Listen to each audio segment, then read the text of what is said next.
우리나라에 70년대까지는 없다가 80년대부터 생긴 문화가 있습니다. 그 문화가 뭐냐 하면은 등수 매기는 것이었습니다. 학교에서도 1등, 누가 1등이냐, 반에서 1등, 전교에서 1등, 또 어느 지역에서 1등, 전국에서 1등, 수석 입학자, 수석 졸업자, 자꾸 등수 매기는 그런 문화가 있었습니다. 근데 1등 하면 1등 하는 사람은 좋은데 1등 하지 못하는 많은 사람들은 실패자로 만들어버리는 그런 아주 안 좋은 문화가 바로 비교하고 경쟁하는 문화입니다. 이것이 이제 교회 안까지 들어와 버렸죠. 교회 안에서도 그 지역에서 어느 교회가 가장 큰가, 그 교회에서 어떤 성도가 가장 믿음이 좋은가, 이런 문화가 들어왔습니다. 그러다 보니까 어떤 교회는 전도 잘하는 사람이 제일 낫다, 어떤 교회는 기도 많이 하는 분이 그래도 제일 낫다는 것입니다. 어떤 교회는 그래도 헌금 많이 하는 사람이 1등이다. 자꾸 등수를 매기다 보니까 교회 안에 보이지 않는 많은 분쟁이 일어나게 되는 것입니다. 1등 했다고 칭찬받는 사람은 좋은데 그렇지 못한 사람은 실패자가 되어버린 것이죠. 고린도 교회가 그랬습니다. 방언하는 사람들이 가장 좋은 믿음의 사람이라고 자기들끼리 그러다 보니까 다른 은사를 가진 사람들은 스스로 열등감에 빠지게 되는 거죠. 그래서 사도 바울이 너희들 그렇게 하지 마라. 우리 몸에는 눈도 있고 귀도 있고 다리도 있고 팔도 있고 다 각각 지체가 있는데 각각의 지체가 다 소중하고 그 역할을 감당하면 되는데 왜 눈만 소중하고 귀는 소중하지 않단 말이냐, 왜 손만 소중하고 발은 천대받아야 되느냐, 그렇게 말씀하고 있습니다. 그래서 교회 안에서는 절대 어떤 사람을 1등 시키는 것도 그렇게 좋은 것이 아니고 비교하고 경쟁하는 것도 성경적인 기준은 아닙니다. 왜 이런 일이 일어나는가? 성경을 몰라서 그렇습니다. 성경이 우리에게 뭘 말하고 있는지를 모르기 때문에 우리가 자꾸 세상 사람들이 하는 그런 가치 기준을 교회 안에도 가져오게 되는 것입니다. 우리나라가 이제 의무 교육이 되고 나서 문맹률이 참 많이 줄어들었습니다. 근데 실제적으로 지금 문맹률은 어떤 조사에 보니까 75%가 문맹이랍니다. 한글을 아는데 왜 문맹이 되겠습니까? 독해가 안 된다는 거죠. 독해. 글을 읽어도 그 말하는 의도를 모른다는 것입니다. 대화가 안 된답니다. 우리나라가. 더군다나 요즘은 책을 내도 책이 팔리질 않습니다. 왜냐하면 책을 읽을 줄을 모르거든요. 예전에는 적어도 글씨가 작은 글씨로 한 600페이지 되는 이런 책들을 사람들이 사고 읽었습니다. 요즘은 그런 책을 내놓으면 낸 사람은 망하게 됩니다. 글씨를 큼직하게 하고 페이지도 좀 적게 해야 되지. 지금 안 된답니다. 왜냐하면 요즘 보는 문화에 익숙했기 때문에 글씨를 읽을 수도 없고 읽어도 독해가 안 되는 그런 시대가 되었답니다. 저는 신앙생활도 그렇다, 그런 생각입니다. 우리의 믿음은 결국 하나님의 말씀에서 말씀을 들음으로써 믿음이 시작되고 믿음이 자라게 되는데 이 말씀을 안 듣고 안 읽고 뭐 쉽게 되는 것이 없는가? 어디 기도원에 가서 은사 받으면 되는 거 아닌가? 전도 많이 하면 되는 게 아닌가? 선교 많이 하면 되는 거 아닌가? 그것은 그렇게 해서 되는 게 아닙니다. 결국 우리가 계속 말씀을 읽고 듣고 그렇게 해야 되는데 이 과정이 어려우니까 이걸 자꾸 피하고 다른 것으로서 대체하려는 그런 경우가 있습니다. 한때 우리나라에 성경 통독 바람이 불어왔습니다. 저도 주일학교를 담당할 때 애들을 통독하는 데 데려가고 몇 번을 데려갔습니다. 애들이 제일 지루해하는 것이 그런 집회거든요. 그래도 통독이 중요하다 데려갔었는데 이 통독이 가져오는 장점이 있고 단점이 있습니다. 장점은 뭐냐면 그래도 내가 평생에 한 번은 성경 읽었다 하는 것이죠. 통독을 우리 주일학 중학생, 초등학생, 고등학생들 애들 몇 번을 데리고 다니면서 그때는 그것이 참 잘하는 줄 알았습니다. 왜냐하면 성경을 읽게 하는 것이 교육자로서는 참 중요했기 때문에 그렇습니다. 그런데 통독이 가져오는 또 하나의 단점이 뭐냐면 성경을 많이 읽다가 보니까 사람들이 교만하는 마음이 들었습니다. 마치 자기가 성경을 다 아는 것처럼 그렇게 생각하게 된 것입니다. 여러분, 성경이 쉬울까요, 어려울까요? 성경은 결코 쉬운 게 아닙니다. 2000년 전에 되어졌던 그 문화 속에서 되어진 말이거든요. 근데 한글만 안다고 어떻게 성경을 이해하겠습니까? 성경은 한 번 정도 통독하는 것도 중요하지만 그 다음부터 정독을 하고 깊이 연구하는 것이 중요한 것입니다. 통독이란 건 참 좋은데 통독을 하다 보니까 사람들이 자꾸 교만해지는 것입니다. 내가 마치 다 아는 것처럼 그렇게 생각하다 보니까 정작 안다고 하는데 모르는 눈은 감았는데 자기는 떴다고 생각하는 그런 경우가 있다는 것입니다.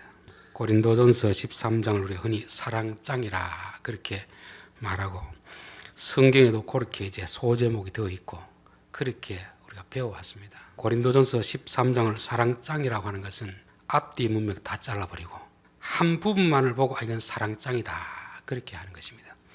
13장은 사랑을 가르쳐주기 위해서 기록한 책이 아닙니다. 우리가 성경을 보면 적어도 은사에 대해서 12장, 13장, 14장을 말할 때는 왜 중간에 이걸 넣어놨는가를 한번 좀 생각해 봐야 되거든요. 요즘 이제 방언에 대해서 문제가 되는 것도 제가 봤을 때는 뭐 다른 게 문제가 아닙니다. 그냥 성경을 그냥 차근차근 읽어보면 이게 바울이 말하는 방언이구나.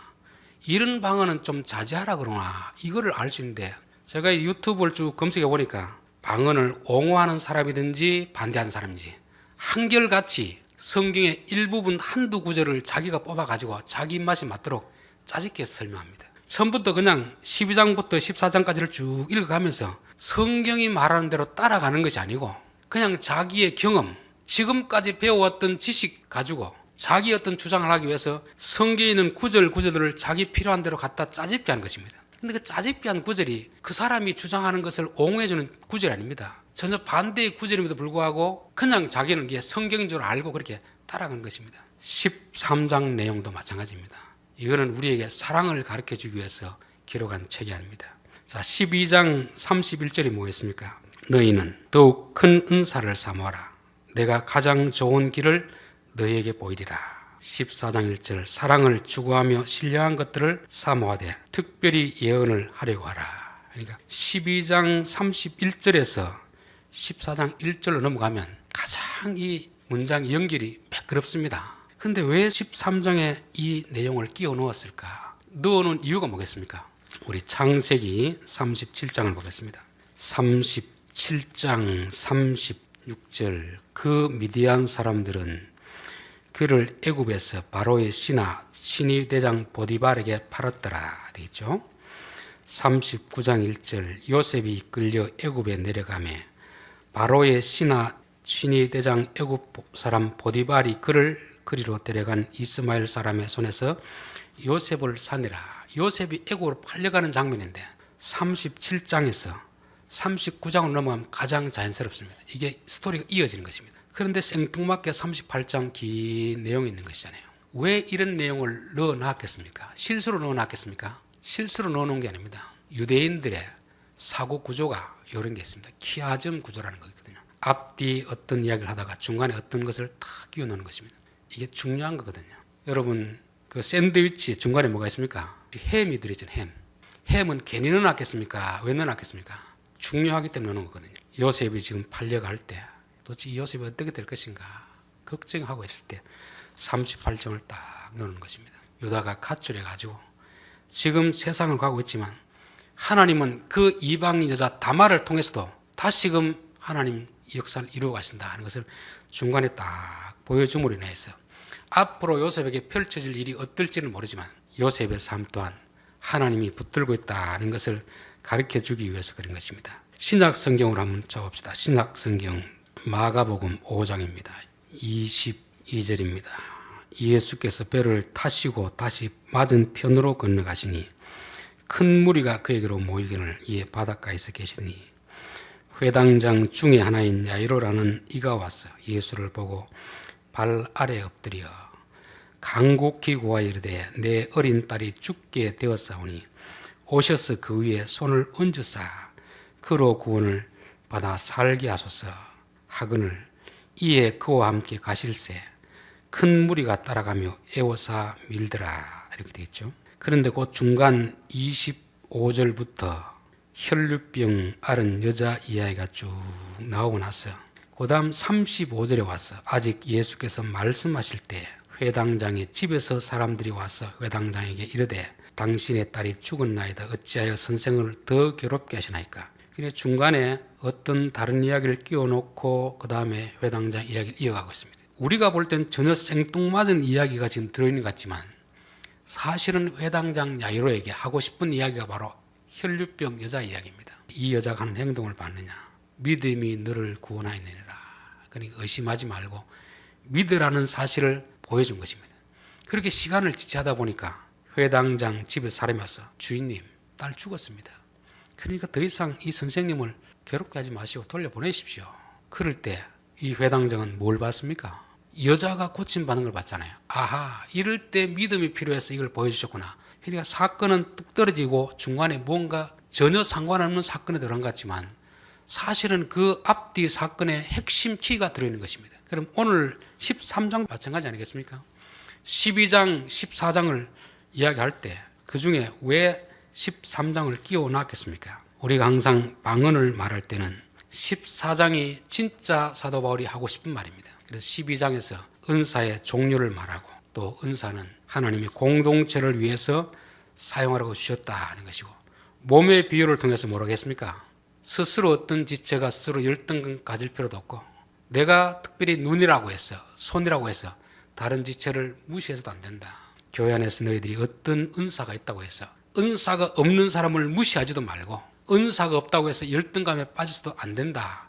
먼저 전제적인 사건을 말씀하고 있습니다. 그러면서 더 큰 은사를 사모하라. 더 큰 은사. 그렇게 말씀하고 나서는 14장에서 사랑을 추구하며 신령한 것들을 사모하되 특별히 예언을 하려고 하라. 고린도 교회 교인들은 방언을 지나치게 너무 우상시했기 때문에 그보다 더 큰 것이 있는데 예언을 하려고 하라. 예언을 하려고 했던 것입니다. 그러면서 사랑을 추구하며 즉 사랑을 추구하며 하라는 것입니다. 그래서 오늘 13장에 보면은 그 14장을 나가기 전에 중간에 아주 중요한 내용을 말씀하고 있습니다. 1절부터 3절까지는 은사를 잘못 사용하면 이렇게 된다.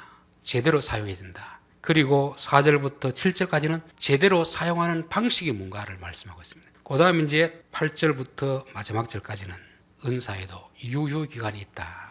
항상 있는 것이 아니다. 하는 것을 말씀하고 나서 그 다음에 이제 너희들이 그렇게 중요하다고 하는 방언이 어떤 것인가를 설명하는 것이 14장 내용입니다. 그래서 13장은 바울이 말하고 싶어하는 가장 핵심적인 내용이 들어있습니다. 은사는 좋은 것이지만 잘못 사용하면 아무런 유익도 없고 위험한 것이다 하는 거잖아요. 우리가 이제 농사 지을 때도 공구가 있으면 얼마나 참 편리합니까? 전기 드릴, 전기 톱, 농기계들 이게 있으면 정말 편리합니다. 그런데 잘못 사용하면 손이 잘릴 수도 있고 죽을 수도 있습니다. 도구라는 것은 우리에게 잘 사용하면 유리하지만 잘못 사용하면 위험하다 하는 것을 말씀하고 있습니다. 은사라는 것도 보통 사람이 가지는 능력이 아니잖아요. 그 이상의 초월적 능력이다 보니까 잘못 사용하면 너희들 이렇게 되니까 제대로 잘 사용해라. 이것도 모르고 너희들 사용하고 있구나. 그걸 말씀하고 있습니다. 13장의 내용은 바로 그것을 먼저 말씀해 주는 거죠. 그러면서 내가 사람의 방언과 천사의 말을 할지라도 여기서 사도 바울도 참 지혜가 있죠. 잘못 사용하는 것을 여러분 그렇게 하면 안 됩니다. 이렇게 하면 기분이 좋을까요? 싫을까요? 싫습니다. 내가 이렇게 사용하면 내게 유익이 없습니다. 남의 실패를 들춰내는 게 아니고 내가 이렇게 하면 나도 실패할 수 있습니다. 그런 지혜를 발휘하고 있는 거죠. 보통 이제 사람들을 만나서 안 믿는 사람 만나가지고 당신은 죄인입니다. 이렇게 잘못 말하면 뺨 맞습니다. 우리 모두는 죄인입니다. 저도 죄인이고 여러분도 죄인입니다. 이렇게 말해야지. 다짜고짜 당신은 죄인입니다. 이렇게 하면 사람이 얼마나 성질나겠습니까? 여기도 지금 고린도 교인들은 자기들이 제일 잘하고 있다고 생각하는데 제일 귀하다고 생각하고 제일 믿음이 좋다고 생각하는데 다짜고짜 이렇게 말하면 싫어하니까 나라도 그렇게 하면 아무런 유익이 없습니다. 그렇게 말하는 것입니다. 사람의 방언과 천사의 말을 할지라도 여기서 사람의 방언은 복수라는 건 뭐라고 했습니까? 외국인 방언들, 여러 방언들. 그리고 천사의 말은 단수입니다.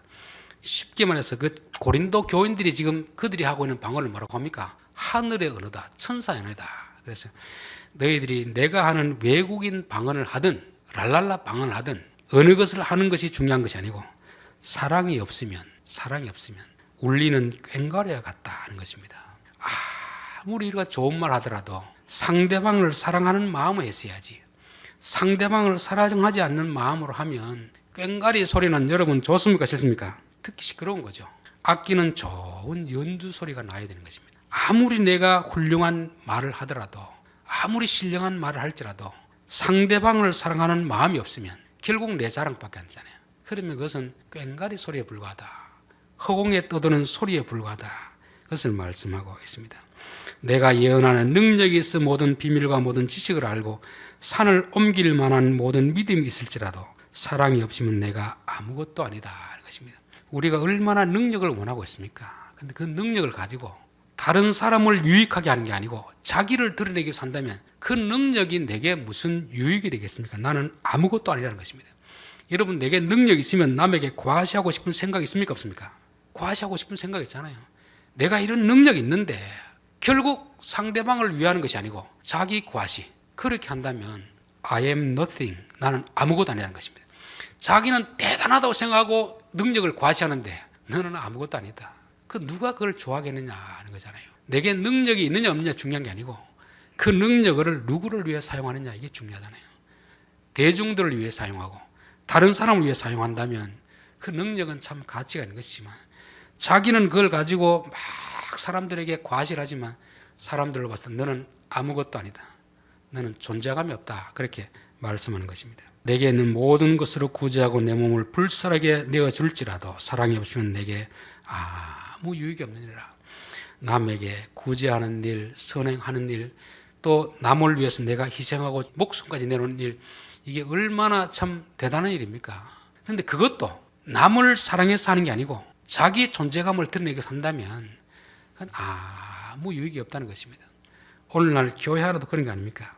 우리가 금식을 하고 전도를 하고 선교를 하고 찬양을 하고 봉사를 하고 헌금을 하더라도 그게 자기를 위해서 한다면, 자기를 과시하기 위해서 한다면 그게 무슨 내게 유익이 되겠으며 내 존재감을 드러낼 수 있겠습니까? 오늘날 자칫 잘못하면 기도하는 것도 금식하는 것도 헌금하는 것도 내가 그래도 우리 교회에서는 믿음이 제일 좋다, 과시하기 위해서 할 수 있는 것입니다. 이게 사랑 없이 하는 종교 행동 아닙니까? 바리새인들이 하는 것이고 고린도 교회가 하나님이 교회를 위해 사용하라고 한 그 은사를 가지고 지금 그 짓거리를 하고 있는 것입니다. 오늘날 자칫 한국교회가 은사를 가지고 자기의 존재감을 드러내기 위해서 자기의 능력을 과시하기 위해서 하는 그런 경우가 많이 있는데 그것은 자기에게도 아무런 유익이 안 되고 하나님 보시기에도 그것은 아주 악한 행동이 된다는 것입니다. 그래서 우리가 은사가 있느냐 없느냐 이게 중요하지 않습니다. 초월적인 은사가 있느냐 일반적인 은사가 있느냐 이게 중요한 게 아니고 내게 있는 것을 가지고 누구를 위해서 하느냐 이 말이죠. 하나님이 내게 주신 것은 다 교회를 위해서 교회 유익을 위해서 하라고 주셨는데 이게 교회 유익하고는 상관없이 오히려 교인들에게 자꾸 상처만 주는, 나는 은사가 있고 당신 은사가 없으니까 무시하는 것, 자기만 교만한 이런 식으로 은사를 사용하면 그게 무슨 유익이 되겠느냐. 사도 바울은 자신의 경우를 들어서 그렇게 말하는 것입니다. 그러면서 이제 4절부터 7절까지는 사랑은 이거는 단순히 인간적인 사랑이 아닙니다. 남녀의 사랑도 아닙니다. 은사를 행할 때 다른 사람을 사랑하는 마음으로 이렇게 해야 된다.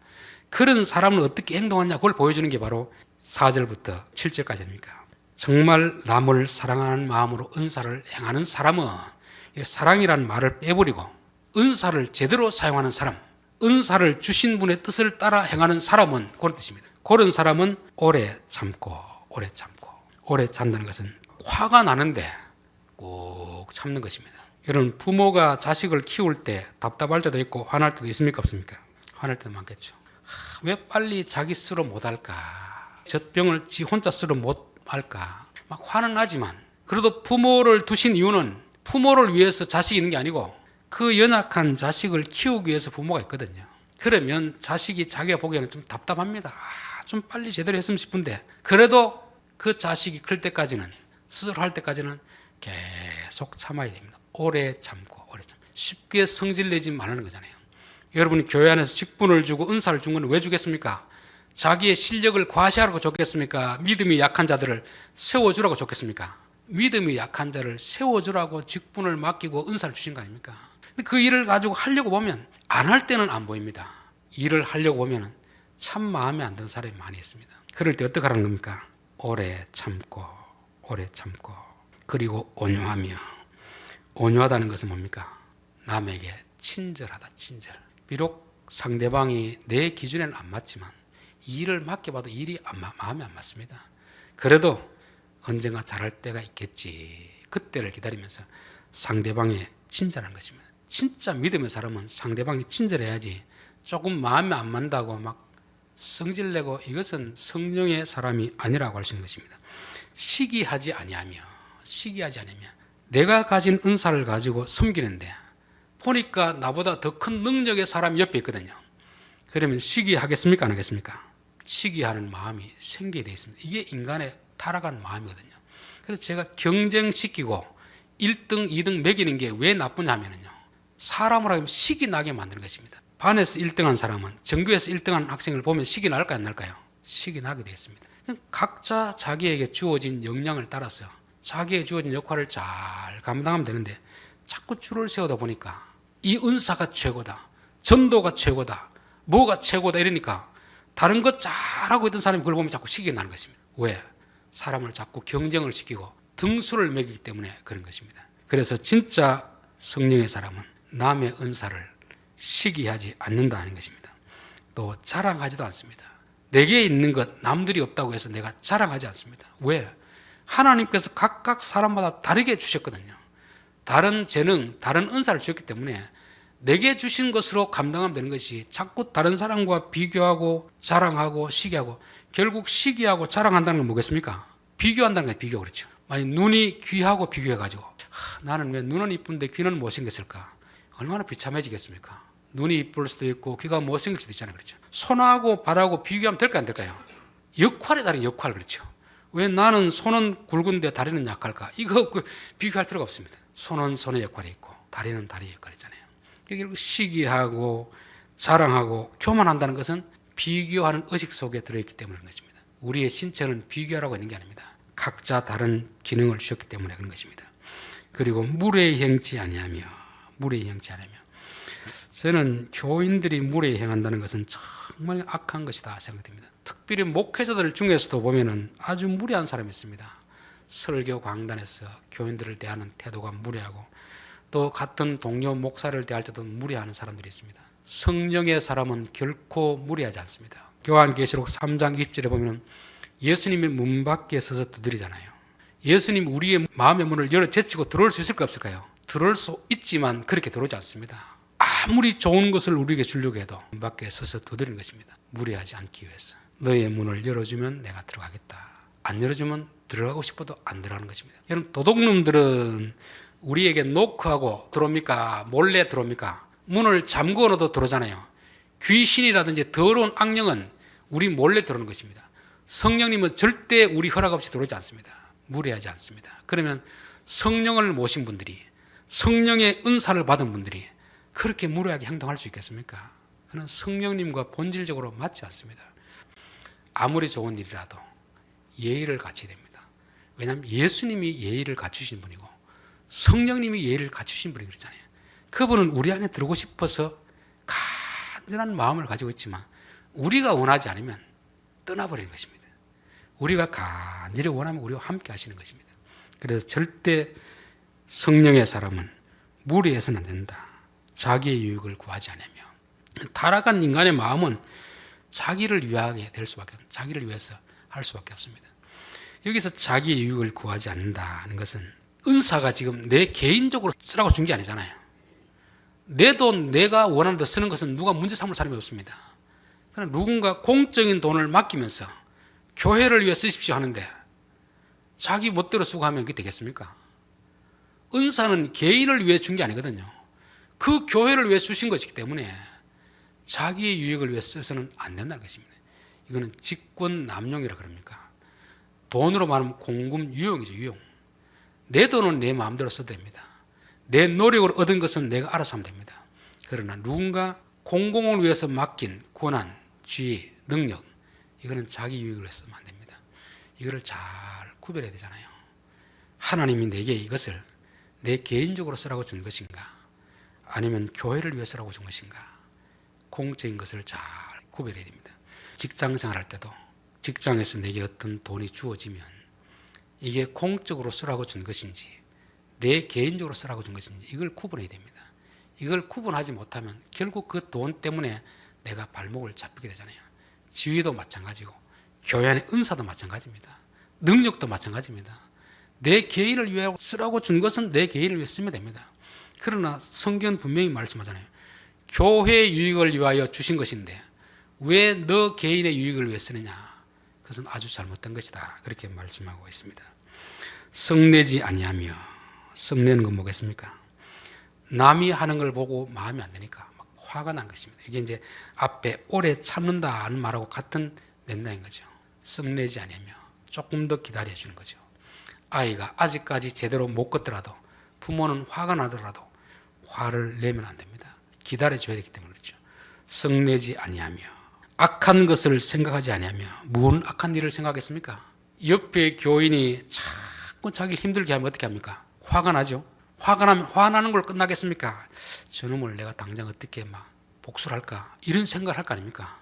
화가 나더라도 화도 내지 말고 복수할 것인가 생각하지도 말라는 것입니다. 연약한 자는 연약한 대로 그냥 인정하라는 것입니다. 연약하기 때문에 너를 곁에 둔 것이 아니냐. 하나님께서 우리에게 능력을 준 것은 그런 자를 도우라고 주었는데 내 기준으로 보니까 마음에 안 든다고, 내 기준에 못 미친다고 미워하고 성질 내고 저놈을 잘라버릴까 아니면 복수를 할까, 그런 악한 생각을 하지 말라는 것입니다. 그리고 불의를 기뻐하지 아니하며 진리와 함께 기뻐하고 모든 것을 참으며 모든 것을 믿으며 모든 것을 바라며 모든 것을 견뎌내리라. 모든 일어난 일을 참아야 됩니다. 참는다는 것은 여기서 말하면 기다린다는 것입니다. 언제까지? 자랄 때까지, 어린아이가 철이 들 때까지, 언제까지? 하나님이 그 사람을 성숙시킬 때까지, 하나님이 변화시켜 줄 때까지, 그때까지 너희들은 기다리라는 것입니다. 모세는 이걸 못했습니다. 40년 동안 앞장서 이스라엘 백성들을 인도해 왔다가 마지막에 성질 난다고 막 버럭 화를 냈다가 너 안 되겠다. 나도 계획이 있는데, 나도 때가 있는데 왜 기다리지 못하고 한번 성질 내느냐. 너는 가나안에 들어가지 말라는 것입니다. 하나님이 우리에게 직분을 맡기고 은사를 주신 것은 연약한 성도들을 세우라고. 세워지는 게 하루아침에 세워지는 게 아니잖아요. 우리의 믿음이 자라는 것도 수십 년이 지나도 겨우 이제 조금 남들보다 조금 나아졌는데 교회 처음 나온 사람이 어떻게 우리의 기준에 맞도록 그렇게 하겠습니까? 그러니까 모든 것을 참으며 모든 것을 믿으며 하나님이 시작하신 그 일을 반드시 이룰 것을 믿고 하나님의 때가 될 때까지 기다립니다. 그리고 바라는 거죠. 때가 되면 저 사람도 좀 성숙한 사람 되겠지. 저 사람도 때로는 이제 크면은 교회에 유익을 끼치는 사람 되겠지. 그렇게 모든 것을 참으며 모든 것을 바라며 모든 것을 견뎌내느니라. 그렇게 되겠습니다. 그래서 오늘 13장은 사랑장이 아닙니다. 연인의 사랑을 말하는 것도 아닙니다. 은사를 설명하기 앞서서 고린도 교회는 은사를 받았지만 사용 방법을 몰랐습니다. 이 사람 저 사람에게 상처를 주고 교만하고 무시하고 그랬던 거죠. 그래서 바울은 내가 천사의 말을 할지라도 아무리 좋은 말을 할지라도 상대방을 사랑하지 않으면 울리는 꽹과리에 불과하다.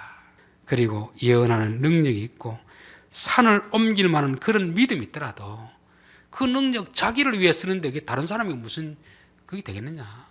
다른 사람을 생각하지 않고 자기를 드러내기 위한 그 능력은 없는 게 낫습니다. 저는 오늘 이 시대는 똑똑한 사람이 없는 게 아니고 똑똑한 사람 많이 있습니다. 공부 잘하는 사람 많이 있습니다.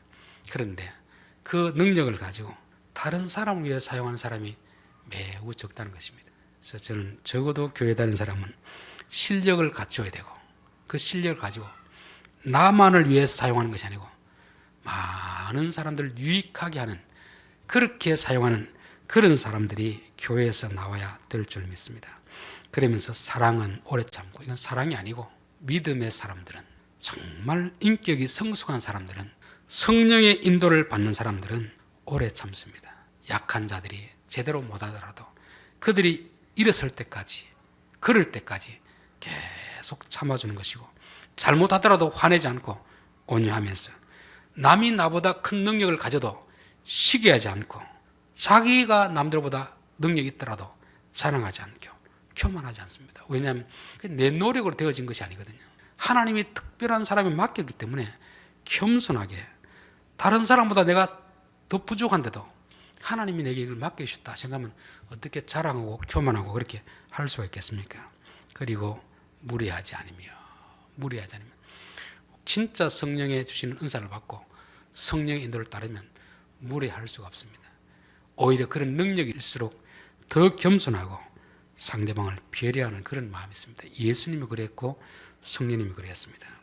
자기의 유익을 구하지 아니하고 공적인 유익을 위해서라고 주신 것을 왜 자기 자랑으로 삼습니까? 왜 그것을 무기로 삼아가 다른 사람을 무시합니까? 이거는 아주 잘못 사용하는 그런 경우입니다. 자기의 유익이 아니라 교회의 유익을 위하여 쓰라고 주신 것은 교회의 유익을 위해서 써야 되는 것이고, 화내지도 않고 악한 것을 생각하지도 않고 불의를 기뻐하지 않고 진리와 함께 기뻐하고 모든 것을 참으며 모든 것을 믿으며 모든 것을 바라며 모든 것을 견디느니라. 이게 믿음의 사람들이 성령께 주신 직분과 은사를 제대로 잘 사용하는 방식입니다. 이게 이제 은사의 사용 설명서입니다. 기도드리겠습니다. 하나님 아버지, 하나님은 우리에게 직분을 주셨고 또 직분을 감당할 수 있는 은사를 주셨습니다. 이 은사는 분명히 교회의 유익을 위하여 사용하라고 주셨는데 우리가 믿음이 부족하면 때로 자기 유익을 위하여서 또 다른 사람과 시기하거나 자랑하거나 교만하는데 사용되어 질 수가 있습니다. 항상 하나님이 맡기신 이 귀한 은사를 맡기신 분의 뜻대로 잘 사용함으로 인하여서 내게도 복이 되고 교회 공동체에도 유익이 되는 그런 은사가 되게 도와 주옵소서. 예수님의 이름으로 기도하옵나이다. 아멘.